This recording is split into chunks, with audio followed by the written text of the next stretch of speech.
There's not to make reply, there's not to reason why, there's but to do and die.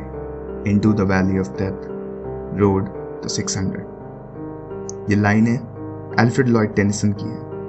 कहते हैं कि ये उन्होंने जंग के उस वाक़ये के बारे में लिखी थी जब उनकी फ़ौज की एक टुकड़ी को गलत कोऑर्डिनेट्स दे दिए गए और वो तोपों से लैस जर्मन फ़ौज का सामना करने केवल तलवारों के साथ चल पड़े। हिंदुस्तान में किसी भी कम्पिटिटिव एग्ज़ाम में उतरने वाला हर व्यक्ति अपने आप को ऐसी ही हालात में पाता है। शायद ये कमी हमारे सिस्टम की है, शायद हमारी सोसाइटी की, शायद अंग्रेज़ों की देन है जिन्होंने नौकरशाही की सोच हमारे दिल और दिमाग में बिठा दी। मगर सबसे बड़ी कमी तो इस बात की है कि हमने अपने एस्पिरेशंस की डोर एक कंपटीशन से बांध दी। आप हिंदुस्तान में स्टूडेंट चैन से रह सकते हैं, मगर एस्पिरेंट बनने के लिए बहुत कुछ छोड़ना पड़ता है। लेकिन हम तो ठहरे इंजीनियर, पैदाइशी बकचोद। कल को हमें मौत भी आ जाए तो यमराज से एक बार को पूछ देंगे कि भैया दिन का कितना कमा लेते हो।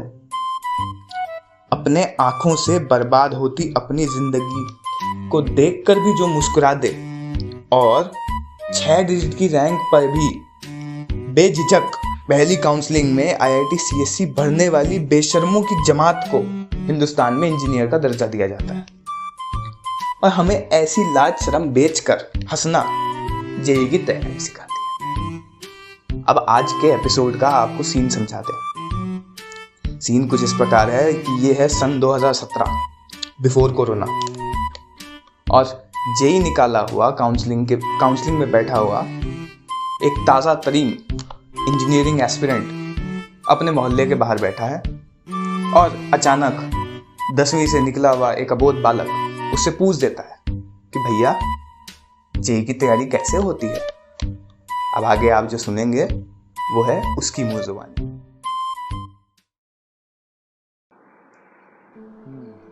चलो अब तुम मेरे छोटे भाई की तरह हो तो आज दिल खोल कर बता ही देता हूँ। जब मैंने 10th पास किया था तो सारे गांव में मेरे नाम का चर्चा हो गया था और फिर क्या था, मैंने भी बोल दिया अपन को तो IITian ही बनने का है। और हर जगह अब मैंने, चाहे वो फेसबुक हो, इंस्टाग्राम हो, ट्विटर हो, व्हाट्सएप हो, स्नैपचैट हो, हर जगह मेरे स्टोरी में, बायो में, मेरे स्टेटस में यही रहता IIT बॉम्बे। फिर मैं भी वही जेई की प्रिपरेशन करने के लिए वहीं पहुंचा, जिस जगह को तुम IITian का फैक्ट्री कहो या इंजीनियरिंग की मशीन कहो या बीटेक वालों के ड्रेसिंग रूम कहो, क्योंकि भारत के 90% इंजीनियर तो यहीं से निकलते हैं। अब बाकियों की तरह मैं भी कोटा पहुंचा और वहाँ की हरियाली देख के तो मैं मनमोहक हो गया। कुछ दिन बाद तो मुझे लगा जैसे अब तो मैं जन्नत में आ गया हूँ, पर मुझे क्या पता था कि 10th अगर y = x का ग्राफ है तो 11th e⁻x का ग्राफ बनेगा। इतना भयानक सिलेबस देख के पहले तो मैंने अपना स्टेटस जो है उसमें IIT मुंबई से मुंबई हटा दिया और फिर जैसे तैसे कोचिंग जाता और रोज़ का वही सेम रूटीन। सुबह उठो, जल्दी से क्लास करो, फिर असाइनमेंट करो, फिर आओ तो बुकलेट करो, नोट्स रिवाइज करो, पीरियोडिक टेबल रिवाइज करो। अब लेकिन इतनी मेहनत रोज़ करने के बाद 10 दिन के बाद तो मुझे लगने लगा था कि अब तो मेरा IIT पक्का है, और उसकी वजह भी थी। अब फिज़िक्स में जैसे ही मेरा मोशन चैप्टर ख़त्म हुआ, मैंने इरोडोव उठाया और एक अच्छा सा क्वेश्चन लगा दिया।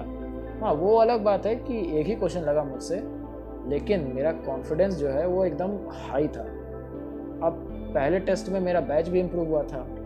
पहले मैं जे बैच में था, अब मैं आई में आ चुका था। अब इतने कॉन्फिडेंस और प्रमोशन के बाद तो मैं 7वें आसमान पर था।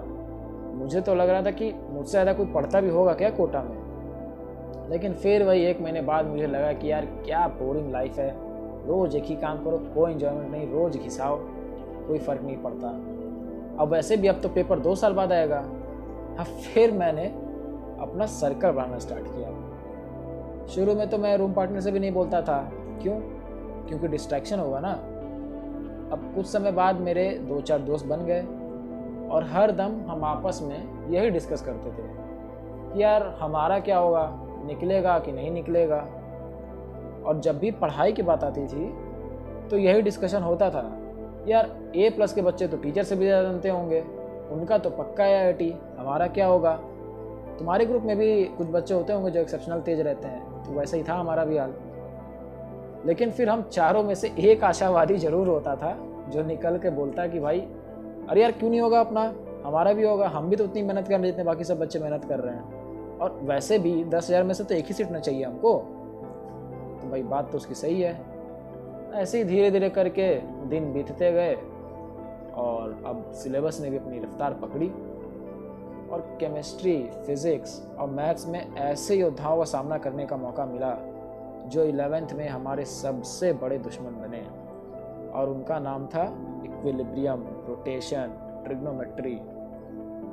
ऐसे योद्धाओं को देख तो सबसे पहले मैंने अपना स्टेटस बदला। अब उसको IIT हटा के वहाँ NIT लिखा, और मेरे दिमाग में मेरा लक्ष्य भी बदल चुका था। अब तो दिख रहा था ना मुझे सामने सामने कि उतना नहीं हो पाएगा। अब जैसे जैसे सिलेबस छूटता मेरा IIT का सपना टूटता जाता। अब मेरा मिशन था NIT।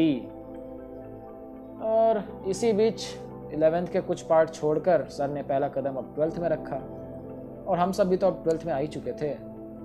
और पहले ही क्लास में एक ज्ञानपूर्वक ऊर्जावान भाषण दिया गया जिसमें सर आए और बोले, बेटा जब जागो तभी सवेरा, और एक बात याद रखो कि IIT में 12th का 52% आता है, और तुम्हें IIT पाने के लिए ज़्यादा मेहनत की जरूरत नहीं है, केवल 40% मार्क्स लाने होते हैं। तो बेटा आज से लग जाओ, तुम्हारा सिलेक्शन पक्का है। अब इतना सुनते ही मेरे अंदर का गंगाधर शक्तिमान बदल चुका था। अब मैं उड़ना चाहता था, दौड़ना चाहता था, सिलेबस एकदम फाड़ कर रख देना चाहता था, रुकना एकदम नहीं था मुझे। उस दिन घर जाते समय मैंने ये ज़रूर सोच लिया था कि आज से तो सारी सोशल मीडिया ही डिलीट कर दूंगा। अपना जो फ़ोन है स्मार्टफोन, अब वो मम्मी को दे दूंगा और मम्मी से नोकिया 1200 ले लूँगा, कोई डिस्ट्रैक्शन नहीं चाहिए। उस दिन मैंने कोई फालतू काम नहीं किया, केवल पढ़ाई, केवल पढ़ाई। 7-8 घंटे कोचिंग में बिताने के बाद भी घर पर आके 8 घंटे पढ़ाई की उस दिन, और सोया भी तो अब IIT के सपने आने लगे थे। लेकिन हमेशा की तरह वही, गाड़ी जो है 2 दिन तक ट्रैक पे थी, फिर ये उमंग 2 दिन बाद टूट गया, फिर गाड़ी अपने पिछले ट्रैक पर।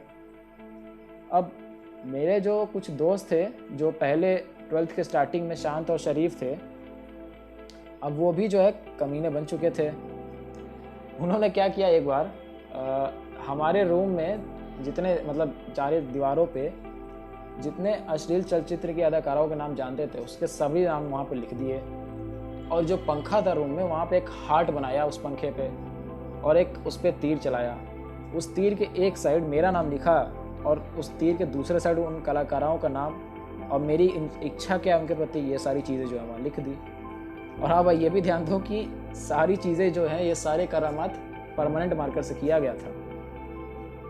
अब हुआ ये कि पूरे 6 महीने बाद मम्मी आई। भाई उनका लड़का 12th में चला गया था, उनके आने से पहले मुझे तो पता है कि क्या है रूम में, तो मैंने रूम की सारी दीवारों पर जहाँ भी अपशब्द था मैंने वहाँ पीरियोडिक टेबल चिपका दी। भाई देखो, जब तुम 11th-12th में कोई लड़का होता है ना, तो उस रूम में पीरियोडिक टेबल चिपकाने से तुम उसको पढ़ो या ना पढ़ो, लेकिन उसको चिपकाने से तुम्हारा इम्प्रेशन जरूर बढ़ता है। अब देखो मैंने हर जगह पीरियोडिक टेबल तो चिपका दिया दीवारों पर, लेकिन अब पंखे तक मैं पहुंच नहीं पाता, उसकी वजह से मुझे उसको वैसे ही छोड़ना पड़ा। अब देखो ये बात जो है जनवरी की है। मम्मी आई और आराम से रूम देखा, बहुत खुश।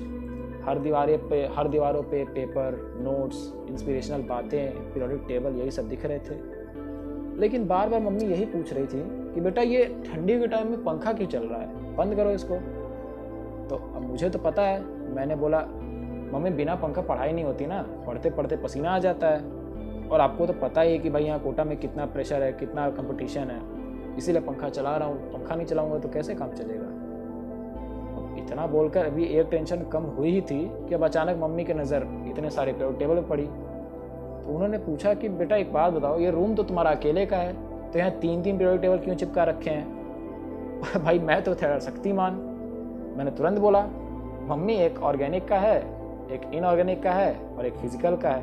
केमिस्ट्री में 3 पार्ट है तो मैंने 3 पीरियोडिक टेबल चिपका के रखे हैं। ज़्यादा पीरियोडिक टेबल रहते हैं तो ज़्यादा पढ़ पाता हूँ ना। इसीलिए मैं 3 चिपका के रखा है। मम्मी इतना देख कर बहुत खुश कि मेरा बेटा तो बहुत मेहनत कर रहा है।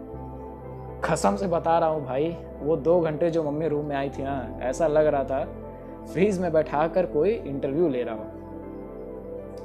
खैर, अब मम्मी घर गई, लाखों उम्मीदों और मन में IITian की माँ का सपना देखते हुए। मोहल्ले में तो मेरा जलवा हो गया था कि अब तो शर्मा जी का लड़का IITian बनेगा।